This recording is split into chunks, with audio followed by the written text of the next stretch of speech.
Let's talk self-love and confidence.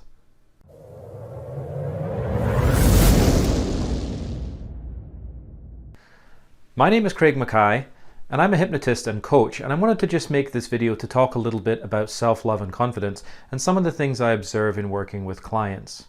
And I've written some bullet points here that I'm going to go through. So first point, putting yourself first versus existing for others first. Now this is important because often what can happen is, particularly when people have families and they have responsibilities, they can almost sacrifice themselves and what they need and say, well, I have to take care of this other person, or I have to show up for this other person. But what we can find when we do that is that eventually the well runs dry and we've got nothing left to give.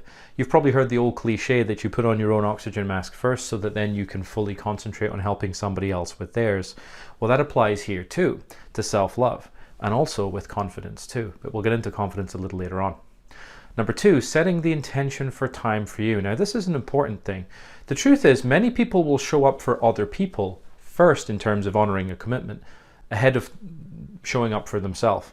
So this is about actually having time in your schedule where you actually do things that are just for you. And it can be as simple as having a bath, which is one of the things I enjoy.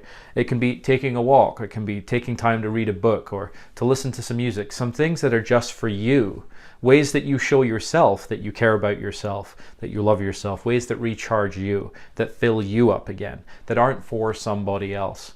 Although knowing an expression that I love to use is being selfish to be selfless, meaning that when you take time to put yourself first, to take that time that many of us tend to get brought up to think is selfish, time that's just for you, it actually enables you to show up better for other people because you're more rested, more refreshed, more joyful, more connected to you. Now, next point, being defined by others' acceptance, opinion, or love of you. Now, this is an interesting point. So often we actually take other people's opinions of us and we use that to determine our own worth. So then it actually, when we look at that, that means we don't actually have control over our own worth, because it's when other people love me or other people accept me, then I feel good. But then I don't really actually control, or I might work really hard to try and control how they feel about me. Where it's actually, well, what if we take control of that, about how we feel, and we bring that to those relationships? So it's internally generated self-love, self-worth, self-esteem, right? Rather than relying on somebody else to make us feel good about ourselves or to give us permission to feel good. Or by saying that when I pass an exam, then I'm smart enough, right? Or when my body looks a certain way, then I'm attractive, you know? So next point, without spending too much time on these here. Okay, now, not suspending love or self-worth until some future time or outcome. Well, we've kind of covered that one there. So that is about looking at it and saying that often what we do is we can say, I'm not good enough now, but when I have that thing or that outcome, or when I'm with that person, when I live in that house, when I have that car, when I have that job, when I have whatever it may be, that then suddenly I'll be good enough. Where we like to think of things as binary, like 0, and then suddenly magically at one point it becomes a 1. Like, now I'm good enough, now I've arrived. But it's not really true. And if you listen to many people who have achieved things that you want to achieve, if you ask them, do you feel completely fulfilled in your life? Do you feel that was everything? And you'll often hear surprising answers. Well, no, because there's always something more. So then it's this idea, we don't want to get trapped in more, faster, better. We want to say it's fine to want things, it's fine to have goals. That's fine. But if we're suspending feeling good until we get there, what is the fuel that gets us there? Well, then it's lack, or it's negative, or I'm trying to always get away from something. Now, next thing, taking time to celebrate your progress and wins in life and recognize how far you've come versus the story of how far you've got left to go. Now, this is very important. This is about looking at it. If you imagine that you're climbing a mountain in your life, at the top of that mountain represents your ultimate goal or lifestyle that you want.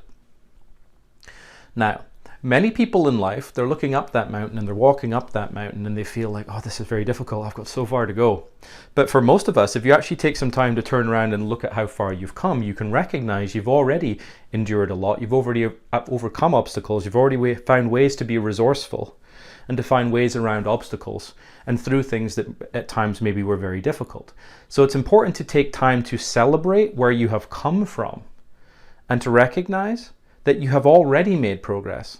So if we remember that, it gives us that strength and that reminder that we've already had what we needed at multiple points in our life so far.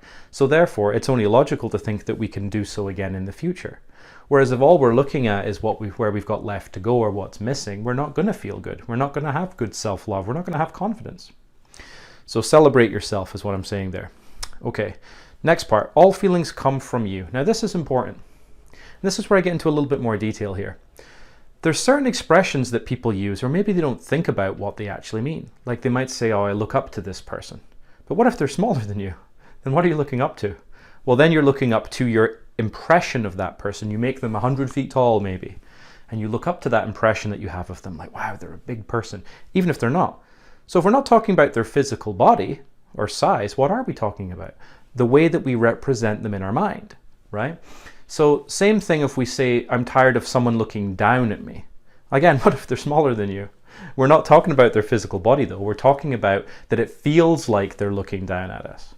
So why do we say those things? Because we can feel it whether someone has a large view of us, like thinks that we're, big and strong and, powerful and smart and beautiful, whatever it is.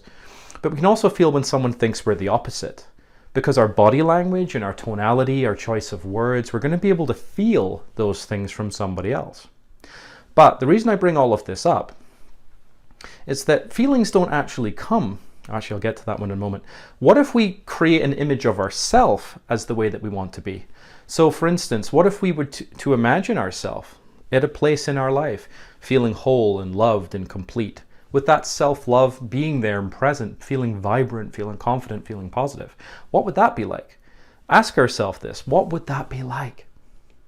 Now, or in terms of confidence, because I said I'd get to confidence, what if you could see yourself in a situation that once proved challenging for you, but you could see that image of yourself as bigger, so that you're big in that situation, you're strong, you're confident, you're standing upright, shoulders square, spine straight, confident.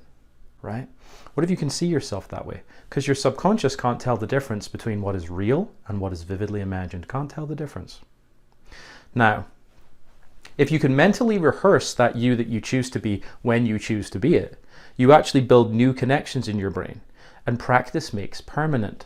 So the more you can think of, well, there's me in that situation where I desire to be confident, then you see yourself in that situation, like big and strong, and how do you look? Putting in all of those ingredients, like the director of the movie of your life, you can add in any ingredients that you want. And then when it looks just right, imagine now, what would it be like if I step into that so that I feel it through my body, see it through my eyes, hear it through my ears, notice how people interact with me now. But if you play with that representation of yourself, you can actually recognize, you can change how that experience goes for you. Now, is there anything else?